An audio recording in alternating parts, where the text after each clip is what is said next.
Your Honor, for to please the court, this is Mr. Edward George, and I'll be proceeding with an examination of him through the first meetings with Mr. I always forget Tony's last name. Rubino, through to the construction of the new plant in 2007. Now, Mr. George, I'm going to ask you to take your mind back to your training in this matter. I understand that you're a public accountant. I am.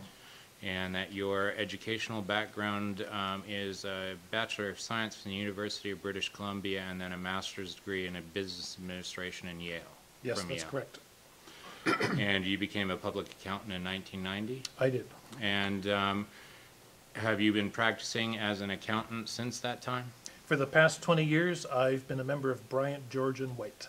And I'm assuming, given that your last name is George and it's Bryant, George & White, that you're a partner. I'm a partner.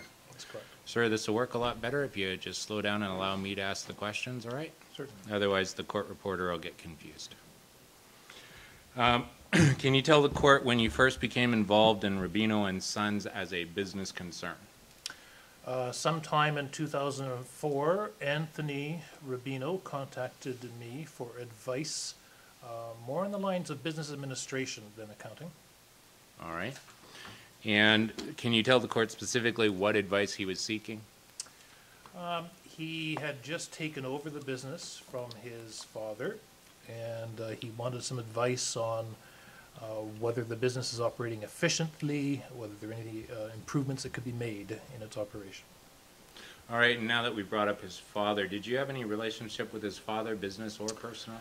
I did not. Business-wise, I knew who he was, but I have never had dealings with him personally, business-wise. Okay, and what about your firm generally? Did it have something to do with this firm beforehand? I do not believe so.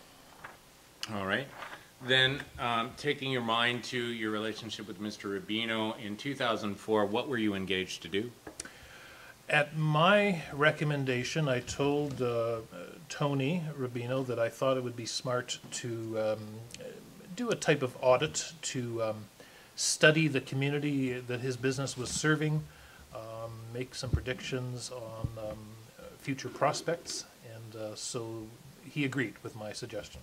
And did you, in fact, do that analysis? I did. We considered population growth, business pattern movement in the downtown core, crime statistics, and other things. Okay. And did you reach any conclusions as a result of your study? Yes, we concluded, and I recommended to Mr. Rubino that future prospects for his business in that community were not good. And I said that particularly because it seemed clear that capital investment would be needed in the machinery that he operated with, and the renovations that were required would be too costly for him to recover on a reasonable time scale in that community. And I in fact recommended that he consider moving the plant to another location where there'd be better prospects for his business. So essentially your recommendation was that the Elm Street plant would be phased out?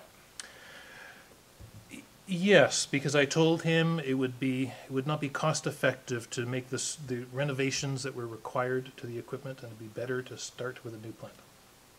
All right, and his response to the suggestion of closing the Elm Street plant?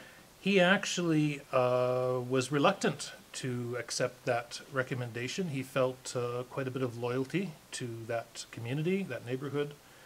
He felt his father had started the business, and he wasn't that keen to pack up and go to another area of Prince George. Okay. Did you look at other business opportunities for Mr. Rubino?